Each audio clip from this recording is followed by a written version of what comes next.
My whole life they didn't want me Taste the to do shit. motherfucking freedom. You know what I'm saying? What you gonna do? Where you Kind gonna of go? crazy sometimes, you know what I'm saying? You You just just gotta gotta keep keep running. push, you know what I'm saying? Me, the way I work is I keep operating because I never fail, you know what I'm saying? I fall, I pick myself back up, I keep going, you know what I'm saying? Time to march, fuck what happens, you know? King's You Logic, can't take me Email down. D. There's no force in There this you go. world that can fucking cancel my energy. Fuck it, you know? Let's go, man. Yo, keep what? I'm back. Lace the track. Already twisted, no need to introduce. Get lifted one line. Political rap, milk, killing cancer like pills. Pop the general, it's arsenic. Retarded to the flame. Go against the grain, feel the same numb pain. Fuck shots, grab the bottle. Getting hollow, run for cover like the day after tomorrow. You can say it's chill, life's cold, but keep it real. Undercover, lost the battle, but still won the war. Dark side of the force, mind trick, transform. Jedi John Connor, doing what you wanna. Puffin' nails, hydroponics, getting lost in the madness. Sustained at the level that you practice. On my own planet while I bring it back to Earth. Crashing like a comet and I'm coming feet first. Fuck that, already spent and it ain't no apple pie. Try to tell the truth when you living in a lie. Hello, what's up, and welcome back to another episode of Tills from the Chris. I'm your host, Chris White, Mucosal Melanoma Survivor, Thriver, and Advocate.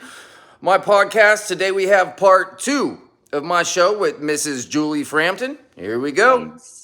That it's like they might have my same diagnosis, but I'm like I said, I'm the only person with my amount of treatment in that short of a time that did the tills. That is alive. I know a lot of people that have tried the tills on compassionate use that haven't made it. I know some people right now that are going through it, that are in the middle of the process of it. People looking to sign up through it, compassionate use, and so I know that there's going to be more people down the road. But still, currently, most people that are diagnosed with mucosal melanoma, they're not 36, they're not 41. They're usually like either in their late 40s, mid 40s at their earliest. But right. The general age group for that is a retiree age, or most of them are Medicaid age, 65 era, that kind of thing. I mean, like, one of them was talking about, like, they were like, hey, well, I just turned 65, so yay, and it was like, well, cool. That's awesome. Now you got your insurance. I still, Where do I sit? what about all this? So there's the younger folks. It was like this. All right, so you gotta expect that there's gonna be more survival going on, but there's got to be more programs like, hey, if you do make it, here's a solid rehab program that we got set up that doesn't suck.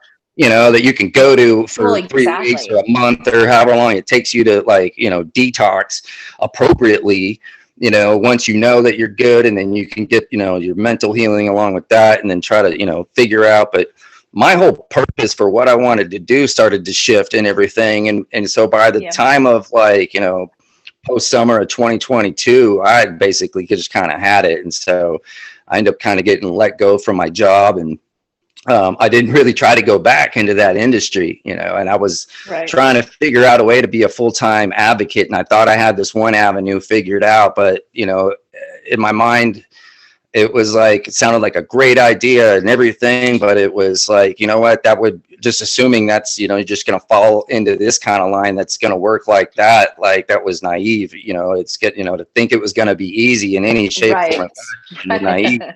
And so by the end of 2022, I kind of had a reset, and it was like, look, I'm going to advocate this the best way I know how. And, like, I took just the simplest things. People like my story. That's, number one. And so how do I use that? You tell it. So who can tell it? And that's when I was just, I'm going to start mailing it to this and mailing them to that, and anybody that could share it. And then it just started opening up gates. I went to New York, got involved with the MRF and this and that. And so it's just like my whole shift went from, hey, just having a job and figuring I'm financially secure so I can just go to work just so I can pay the bills, and to just, just to get 3 weeks of vacation off a year, or whatever. And, this and that. And it was like, I've done so many different kind of jobs throughout my life that I was only into that career for so many years before my cancer diagnosis. I wasn't necessarily dedicated to it. Right. I mean, I put off being a home builder for years and years and years, like it was in my family. I could have jumped into that, when I was like, just immediately when I was out of high school, went to go work for my dad,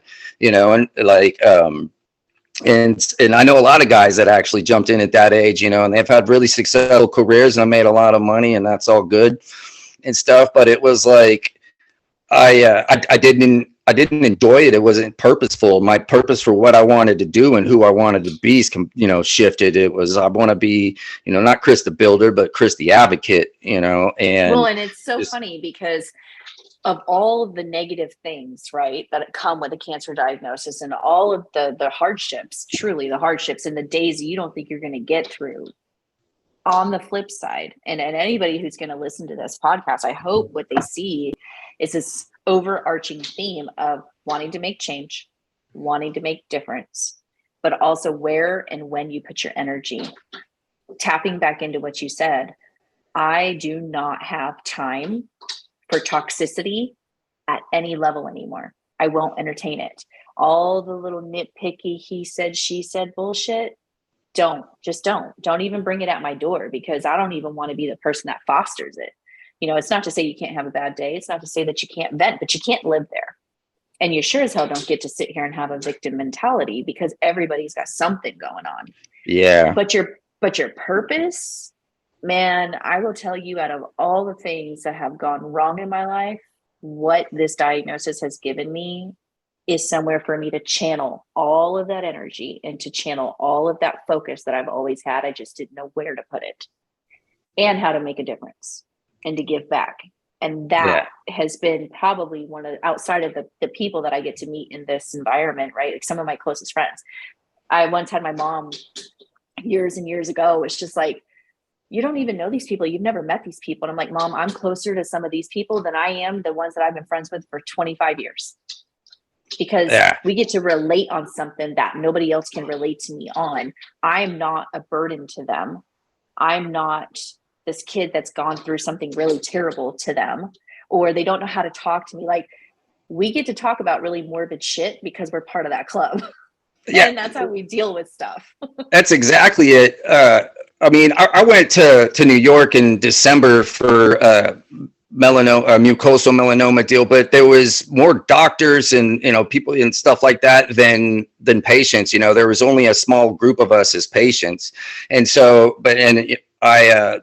when it came up for advocacy days, when I got the email that came through, because I signed up, to be an advocate and everything, and then the email came through about advocacy days, I was already supposed to go snowboarding, and I actually replied to it and said, "Oh, sorry, but thanks, I'm going snowboarding." And then I talked to my mom, and I thought about it, and I was like, "No, I should totally go. This only happens once a year." And I'm so glad that I canceled my snowboard trip and got on board and went on that, because like there was such a vibe I could feel, because it was like there was other people with rare melanomas, and everybody there had a unique story, and it was you could just feel the vibe of the welcoming environment of I don't have to explain exactly why I'm in this group, and all the things that go with it, because y'all are it's melanoma is melanoma, and maybe I had a subtype, and not and this and that, but we're all in the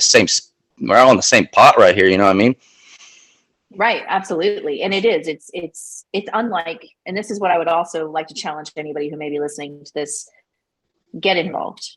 Doesn't have to be right away. Doesn't have to be 5 years down the line, but get involved, because I promise you, those are your people, and you need your people. You don't even know you need them yet. But you do. And when you do get to meet these people in person for the first time, and you get to do these advocacy things on these scales, like going to the Capitol and truly bargaining, your voice matters and your story matters. You're not just a number, you're a face, you are a person. And being able to do that with other like-minded people. What did we have? We have probably 30 people, maybe 30 people that went up and advocated throughout. Yeah, something like, I think, give or take, or something. 30-ish. Yeah. That you never in a million years would have ever had another opportunity. I mean, my God, Chris, look at us. We don't live but maybe an hour apart, and I never even knew you were here. You never knew that I was here. Right. And I've been in Dallas, 5 years? So that's about as long as your diagnosis, right? Yeah, 2018, July 2018 was. And we moved here in August 2018. So it's like I was already in that advocacy world for my own stuff, but still trying to find out this new space, because we moved from Houston to Dallas. So I didn't have connections. I didn't have a network. I kind of had to build from scratch up. And then like you, in the sense of COVID halted all of that. So we didn't even really get a chance to figure out where we lived, where to go, who to talk to, who to meet up with, or any of that, because I couldn't. It was all isolated. It's the loneliness of it too, it's just like the connection, back to the connection. You got to have that connection. Well, and here's the thing, like you've said multiple times, like you give a lot of kudos to your family, like being super supportive and they love you and all of that. And I can say the same. I have a very, very, very supportive family, but they still don't get it. Well, yeah. And I always knew from the get-go when I got diagnosed that that my cancer was going to be worse on them than it was on me.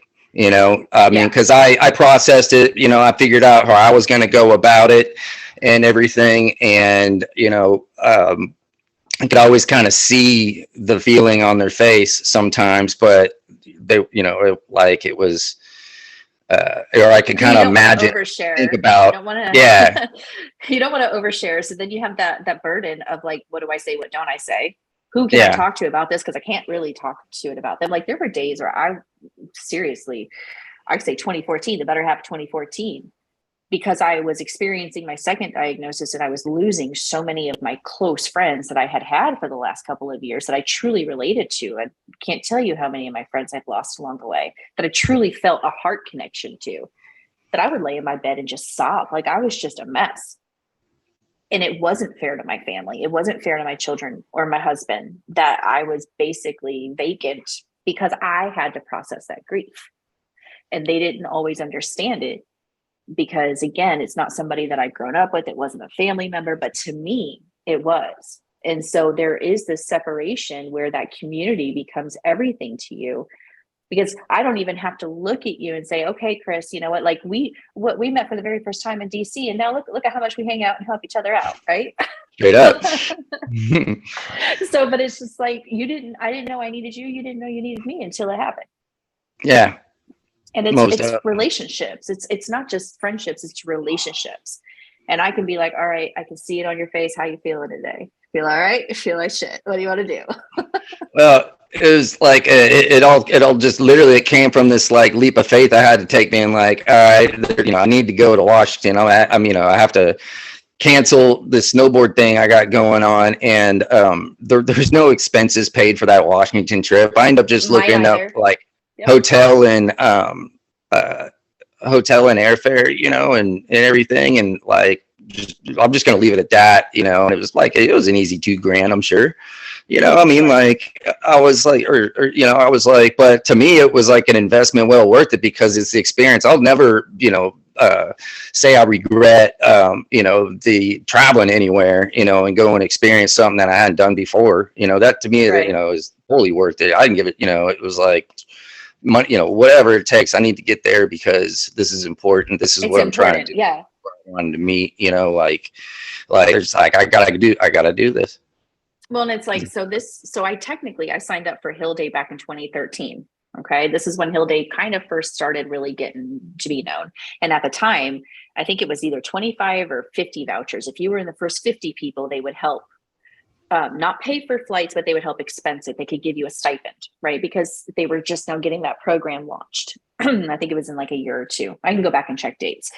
But anyways, make a long story short, I had actually signed up for it. I was like, okay, I really want to do this. I want to go to DC. I really want to do this. Well, somehow, some way, my information ended up falling through some cracks. And so I had told a couple other homies where I was like, hey, you should really go do this. Go represent your state.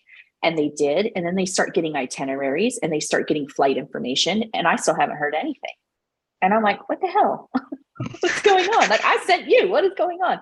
And somehow, some way, my information just fell through the cracks to where I was no longer part of that first 50, which I, at the time, really needed help financially getting there, because we had just gone through, I was still in treatment. We had an autistic 3-year-old under treatment, and my husband had just graduated with his MBA, so we had student loan debt through our ears.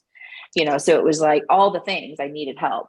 So I ended up scrapping that because I was like, at this point, like, forget it now, whatever. So then I move around a bunch. I had a second diagnosis, right?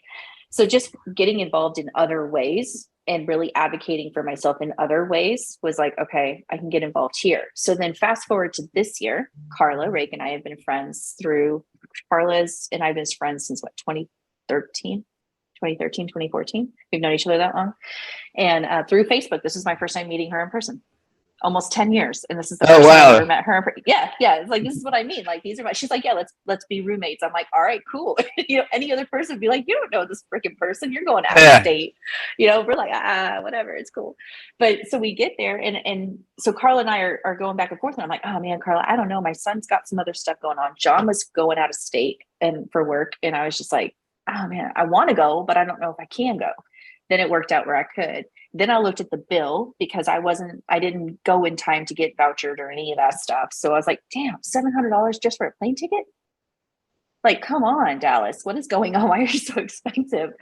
And then I was able to split costs with Carla because we ended up rooming together. Even with that, it was still a several $1,000s trip. And so I really struggled with that. I was like, oh man. And then I carpool 5 kids every day. So I had to find not just transportation for my own child, but transportation for these other kids and make arrangements. Yeah. So it was like all these moving parts. I almost backed. So I was like, yeah, Carla, I'm in. And then I was like, ooh, but maybe I'd already bought my ticket and I almost backed out. I had already purchased the ticket and I was like, well, I could just bank the ticket and then maybe go next year. And then my husband's like, what the hell's wrong with you? What the hell is wrong with you? You've been doing this for so long. You've wanted to go to DC since 2013. It's been 10 years. Get your ass on the plane and just go. And I'm so glad I did. Man. I'm so glad I did. Good and man. I was just like, yes. I was just like, all right. And then Carla's like, are you coming or not? Like, what are you doing? Just because I was so, yeah, if I had been honoring myself, I would have never second guessed it. But because I felt like I had to maneuver all the other things is where the guilt came in. I shouldn't have to feel guilty for going and advocating for our cause. And that was my husband's point. I was like, just go, get on the damn plane and go. I was like, okay, I'm out. And look, and like amazing things happened, right? That's perfect. I love it. I love it. And I got to school some dude that lived on the hill. Oh yeah. That was my first impression of you. Sitting in front of me, all red and blotchy. I was like, wow, dude, she just tore him a new one. Look at that. How about that map? With facts. It was factual. No, I know. It was more than anything, it was just literally like, how about them apples? That was just one of those like mic drop kind of moments, you just, literally it was like, you know what I'm saying? I was so mad when oh man, I'll never forget it. And when I was just like, I was just like, what? Because you were representing Texas. I'm like, who else here is from Texas? And Vicky was the only person, that was, and so it was like, all right, so okay, cool, we're gonna go tear some shit up, just straight up. Well, I was just like, did I hear that correctly? Like, did he just say what he said? But then it was just the misinformation, right? And they tell you in anything that you're gonna do, vet your information, and his information was incorrect. It was partially true. And he did not finish vetting it. And so that was like, no, if a kid can come in here in t-shirt and blue jeans and Chucks and tell you how it is, then you should not be telling me how to advocate. Straight up. Is what it is. Yeah, that was one of those classic moments where I was like, man, like, how come I wasn't videoing this? I mean, that would I have to recreate that. Like, as red as I am right now, right? So like I flush really bad when I'm excited or upset. I hate it. I hate that I can't control my body reaction. Blood flow energy thing, it's the blood flow energy thing. You just, but it's happiness. You can't do that. Anger. And so like I felt fine. I was eating my breakfast, for Pete's sakes. I was eating a freaking lemon tart and all of it. I could feel it creeping up my neck. And I was just like, oh God, here we go. Julie, calm down. No, that was my introduction to Miss Julie. It was I'll never forget it. It was classic. Texas tornado. I know you got to go to carpool shortly, so just let me know whenever you got to get off. But I appreciate you so much. 5 or 10 more minutes. Yeah. And then we can certainly touch base again on, because I feel like we have so many things that we could tap into, right? And then really kind of get into the nuts and bolts of it too. Well, to be honest, I mean, I've done a handful of these recordings now and everything, and this has got to be like probably my best, my favorite so far, because this is more how I wanted the conversations to be. Thanks. I'm not like quote sending questions. This isn't an interview. You know what I mean? Like, it's a conversation between two mellow homies that got a lot to say. Yeah, this is another episode of Tills from the Chris. You know what I mean? Exactly. Straight up. Exactly. But, And it's like kind of, let's backtrack again, right? It's kind of like a cha-cha. Let's backtrack again. It's like, hey. But we need to back it up in the sense of like, everybody's diagnosis and everybody's journey is unique, right? Like I can only walk the walk so far, right? Just like nobody can walk Chris's walk. Like I didn't have to have systemic treatment as of yet. So I don't know personally what that looks like, but I do know what it's like to be told to get my affairs in order because of my aggressive subtype. So, and I also know what it's like to be misdiagnosed for 3 months. And I also know what it's like to not have quote unquote another mellow homie that knows exactly what I'm going through, because I've only met one other person and they're no longer here. So you find yourself in this group of people, because like you said, melanoma is melanoma, but then within that, you have these other little subsets. And much like what you're doing and what I tried to do is, that's why I talk about it so much. It's why I tell people what and share my story and what nevoid is, because I had no clue. You want to talk about research projects? Oh my God. One of the things I'm trying to do and have been for many, many years is to get the medical jargon, dumb it down, man, because what I had to do was seriously take every word in that pathology just make it sound simple and Google it and then try to make sense of what I was finding and making sure that it wasn't like Wikipedia shit, right? Like it was actually like true medical. But what did nesting mean? What did mitosis mean? What did ulceration mean in terms of a tumor? Like all of these things I had to go and piece together to make sense of my own pathology report, which was already ambiguous. It was already confusing to the medical professionals. So how the hell is it going to be something that I can understand and make sense of? If your oncology team is coming to you and be like, we don't know what to do with you. Well, how the hell am I supposed to make sense of that when it was never explained? Yeah. So I researched, like literally for a year and a half, I tried to find medical journals with my type of melanoma in it, with nevoid malignant melanoma. And can I tell you, I'm still pulling in the same articles that were published 10 years ago. Nothing has come forward in that 10 years that I found. It's crazy. That's what I was finding is everything was so outdated, and there's little information, and everything that you could find was outdated. So by a lot. Yeah, it wasn't by like a margin. It was. No. I mean, I'm still pulling up certain things, and it was like how certain websites and this and that, and I'm like, this is still the same article updated. You know what I memean? Like, well, and not just that. It just drives me nuts. Like. Well, here's a quandary for you. How is it that our stats have changed, our survival rates have changed, our treatment options have changed dramatically, our immunotherapy options have changed dramatically just in 5 years, okay? Just in 5 years, that has changed astronomically, and yet the literature hasn't caught up. Yeah, I'm stumped. Me too, but that's why I'm like, when people, they say don't Google. Well, first and foremost, we're going to Google. Do you want to know why? Because that's what people do now. They're too lazy. It's just, I don't know. It's human nature. I'm curious, right? And so I'm kind of a type A personality, whereas like, even if I can't control it, if I have an idea of what I have coming at me, I feel better prepared. So what am I going to do? I'm going to go Google it. Why am I going to Google it? Because my medical team did not present it properly. They didn't answer my questions. They weren't there.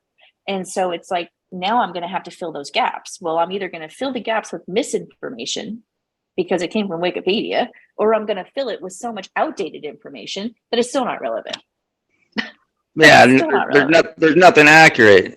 Well, that was another thing. I've been making social media posts in terms of like just generic Facebook and everything, and some Instagram here and there. And I've been doing that for since my diagnosis and everything, but I didn't really but really utilize all the tools that has evolved in the social media, especially with Facebook to Instagram to TikTok Oh my gosh, and Reels is like a thing now. You could do Reels. Yeah, and all this stuff. And so it's these other mediums that like people are paying attention to. They're just not like reading Facebook anymore, and a lot of the folks that I know, I mean, like, a lot of the older generation, they're not into multiple platforms. It's like, I got my one platform, and it's what works for them. And so it's like, well, if that's going to be your audience, then it's just those that get into that. And so, to really think outside the box. And so, as far as I know, there is no mucosal melanoma specific patient ran podcasts. I don't think I've ever heard of it. There's other podcasts that are, medical, I believe, in certain deals, but this is, me being a patient. But I'm not trying to specifically just delve in, obviously to mucosal melanoma, but going into other topics and issues. I mean, it's a human thing, not like a specific. Well, that's the thing, right? It's like mucosal melanoma was your vessel, but all of the overlapping issues are transcendent, right? Yep. Like, so we're talking about we're talking about mental health. We're talking about lack of resources. We're talking about lack of funding. We're talking about ridiculous copays, having to fight with insurance companies, even though you're in a trial, to still get your drugs after the fact. You're having to, there's so many nuances that are so overwhelming, right? So when you're in the thick of it, I feel like we have to go through stages. And when you're in the thick of you have cancer for the first time, your whole world is rocked the first time. Like everything's jilted and shifted. Then it's the, oh shit moment, right? What do we do? Then it's the, okay, focus moment. Now what do we do with what we have been given? And then you're in fight mode. And you can't see, it's like blinders. You can't see past that. You're in fight mode. And fight mode can last 1 year, 5 years. It's whatever your path has to be, right? You know this. Oh, yeah. Treatments, clinical trials, getting kicked out of clinical trial. It's always this valley, this ebb and flow. It's never just a straight line from point A to point B. And same thing in recovery. Recovery is like the same way. It's just not like, hey, you're out and now it's going to go like this. It's like, no, it's still going like this. Yeah. I've never experienced depression, like I've had over the last year. I'm not an expert, so I didn't know how to handle it. Well, and it wasn't a pre-existing condition. Like for you didn't have that pre-existing issue prior to diagnosis. That's what I mean about mental health. Go back to not to this level, by any means. And go back into any support group, not an actual foundation, but a support group, like our little pods of Facebook groups, whatever may have you, and just ask a general question. How many people are on some kind of antidepressant or anti-anxiety since being diagnosed? I am willing to bet more than 80% of them that were never on it before, or if they were, they've had to add new things in. And they don't talk about that because that affects everything. Every day of your life is affected by your mental health in any way, shape, or capacity. And so that's the transcendent message, right? Is like, that's the thing. It's like, hey, look, we understand that when you're in fight mode and you've got those blinders on, that you can't see all the peripheral things that are coming out, but they're still sitting there orbiting. And once those blinders come off, they're just going to come at you. And how do you deal with that? Where do you go for help? How do you even communicate it? That's the first step. And how do you communicate it as a family? Because your family, whether you're married or not, it could be your mom, your sisters, your siblings, your nieces, nephews, whatever it may have you, they were thrown a bomb too. Yep. It's just, it exploded in different spots. And so I will never, God willing, I never have to go through what my husband's had to go through as a caregiver and as my husband, that I've had not to do that. And just as much as I hope my children and my husband never have to go through the patient side of it. Because the mental war is not okay on both sides. And we already know in this country, regardless, we have a mental health crisis, but let's add in these elevated rates of diagnoses and how they're not being properly advocated for in all of those spaces. Or the Medicare issue. I mean, my God, every time we get every 4 years, we get somebody new in the office, all the rules shift. So when you finally get through the red tape bullshit to get your stuff figured out, it changes again.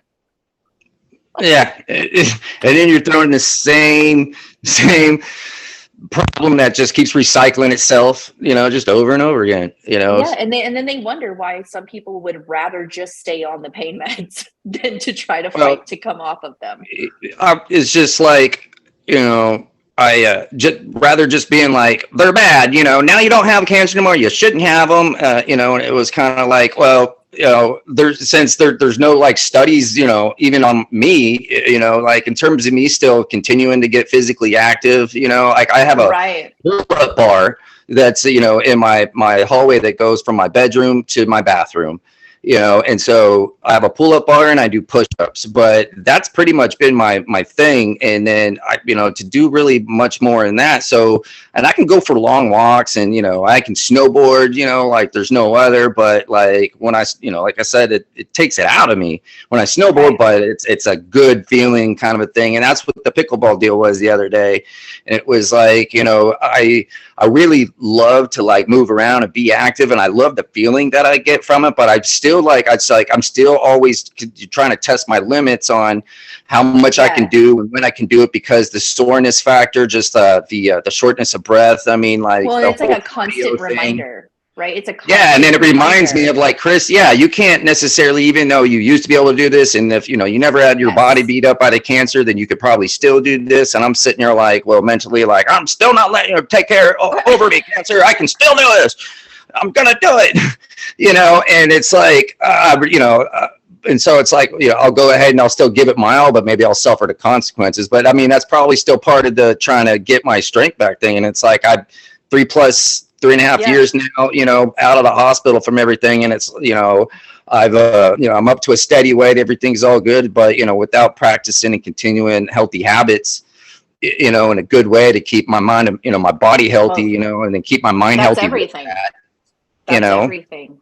Mindset, just like what you were saying, is like how I'm trying to, to try to keep a happy, or just a healthy attitude and maintain the happiness. But right now, what I'm trying to do in terms of a career, I mean, I came back from watching, I was so fired up on this high from it. And it was like, I literally sent out this giant email to everybody, and I was like, all these people, and I was like, all right, guys, here's what I want to do. I want to be a, go around and make a profession and a career out of going around and telling my story and, and stuff. And everybody's response, even before, since I've ever mentioned that, was always like, well, Chris, we don't know anybody that just, finishes all their stuff and then just jumps into a career like that. Well, I was like, yeah, I know, but I want to figure out how to, it's like, you got to put it into work. You know what I mean? Like, and just figure out, what I basically came to think was like, I got to try to figure out, this is what I want to do, and how do I want to do it? I just got to figure out how to achieve that. And like, what are the steps it takes to get there to do that? And it's all these other small things, that compact over time that create that's who I am now. And that's what I do, and so it's showing that you're the real deal. It's showing that you have integrity. It's showing that you can make these connections with, I hate to say it like this, but with the bigger beings that matter, right? Sometimes that's pharma, sometimes that's organizations, sometimes it's lawmakers, it's whatever, but you have to create those relationships, because if they don't know who you are and what you're about, why would they invite you to come? Yeah. Exactly. That makes 1,000%. It's like, your goal is to be known, and be known for what? Who are you? What do you do? And so I'm like, okay, I need a track record of that. So you're volunteering and you're showing up to the research things, and you're showing up to Hill Day. And so and it's like, I can't explain to other people what it is I'm doing so they can go reference it if it hasn't been done before, for a mucosal melanoma person, you know what I mean? So it's, there's no career, hey, like, there's a name. So glad you can't go on. I don't know what to define it is. Like, it's like, what do I do? And it's like, well, I know what I don't want to do. And like, I've done all these other things. So now, at least, but you only know by trying, and so I would have known. Have you ever gone in and actually like gone into, I don't know, LinkedIn or Indeed or Glassdoor and done patient advocate? Even the term patient advocate is not what I think our ideas of patient advocacy is. A patient advocate is someone who's setting up appointments, making sure they have the resources they need. So to an extent, yes, but they're not the ones that are going out and literally trying to create change.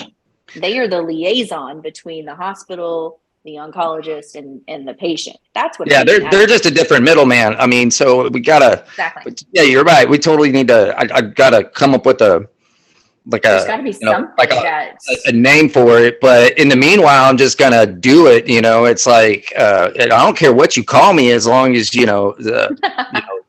My dad had told me this once. He was like, I don't care what you call me as long as you pay me, referring to like what your title is at wherever it, how you're employed. right. It was like, it doesn't matter like what, it's like, you're not going to insult me by any, like, because I'm not worried about titles. I'm just worried about making that money. That's the point. It's like, it's the purpose. And it's like, I don't care what you call me as long as like, you're calling me, as long as you're aware of who I am and what I'm talking about, like.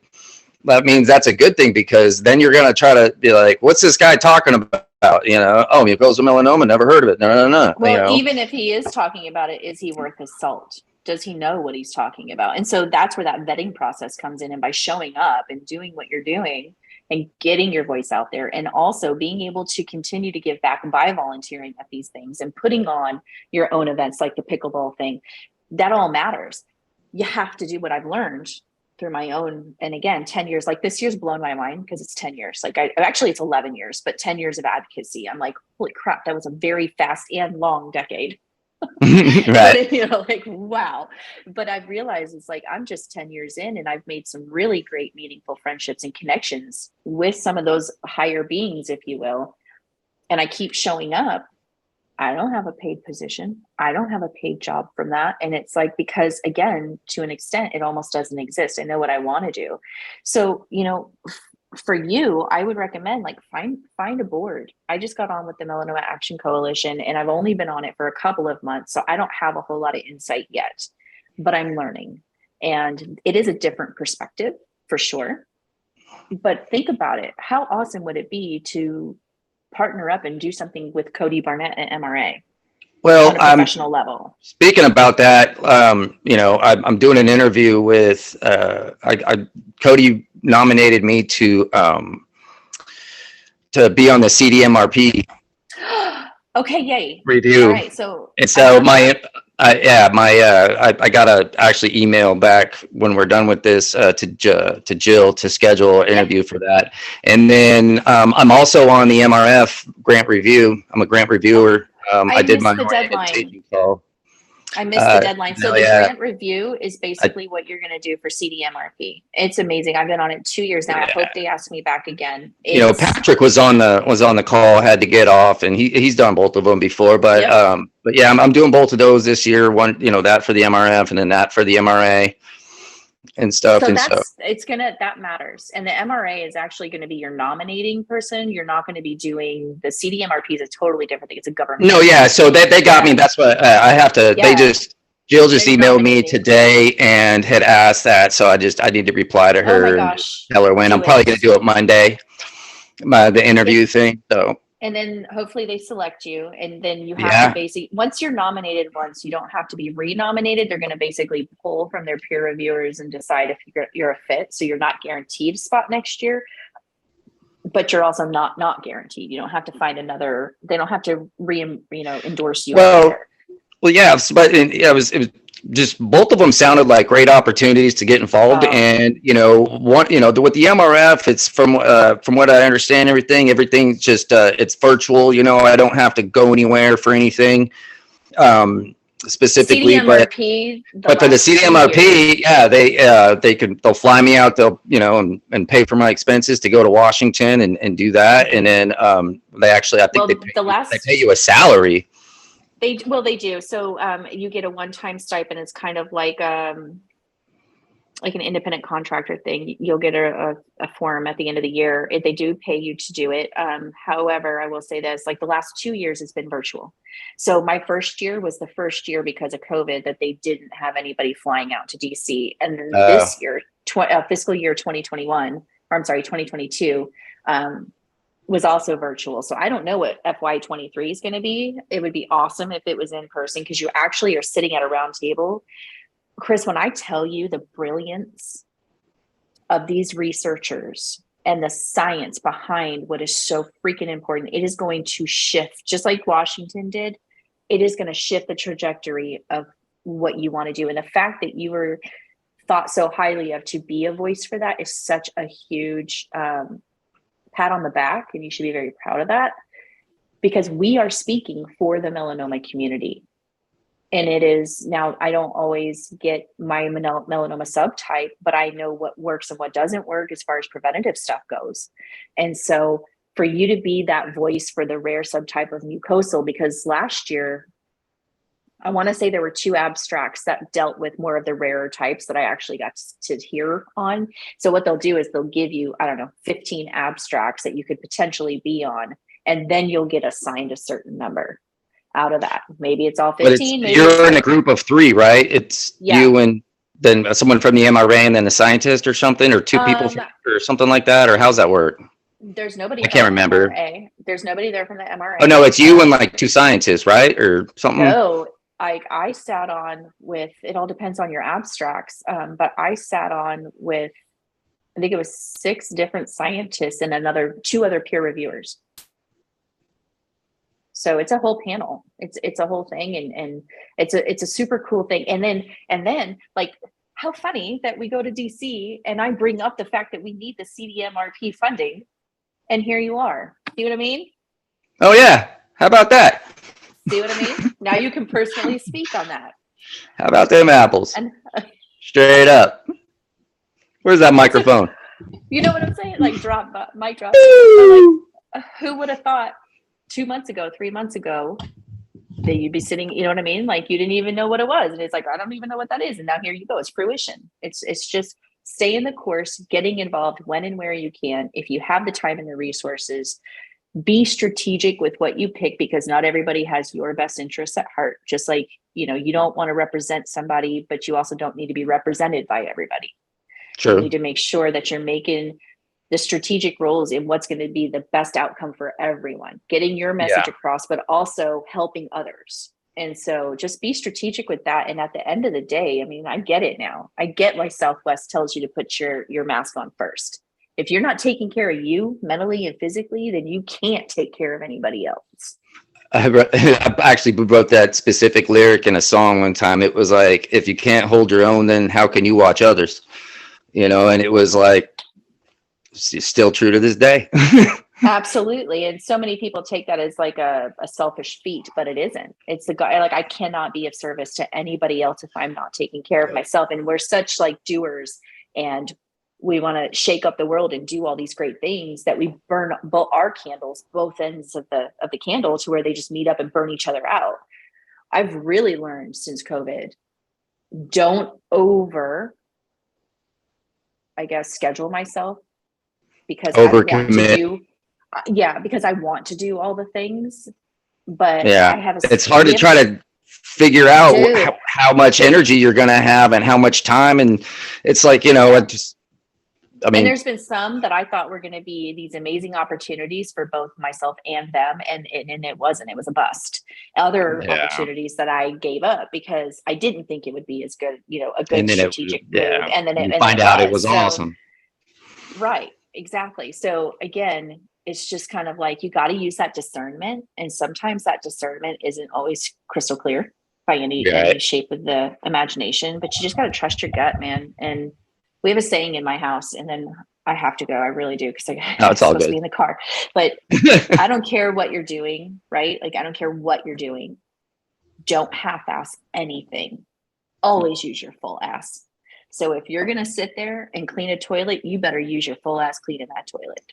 If you're going to be if it's CEO president, then you better be the best damn person you can be. If you're going to advocate, then you're going to do everything you can in your power. So don't do something halfway. Don't be mediocre. Be great. No matter what it is. Scoop a cat box. It'd be the best damn cat box you ever done see. Don't make it a good day. Make it a great day. Make it a great day. Oh my God. Okay. Blue shirt guy. That was so Mr. Rogers. Blue shirt guy. I love it. I love Ryan Reynolds. Oh my God, I love you. I love you too. Thank you so much. Appreciate you. I love you. And we'll connect again, okay? Most definitely. Take care, all right? All right. I'll see you later. Bye. Bye.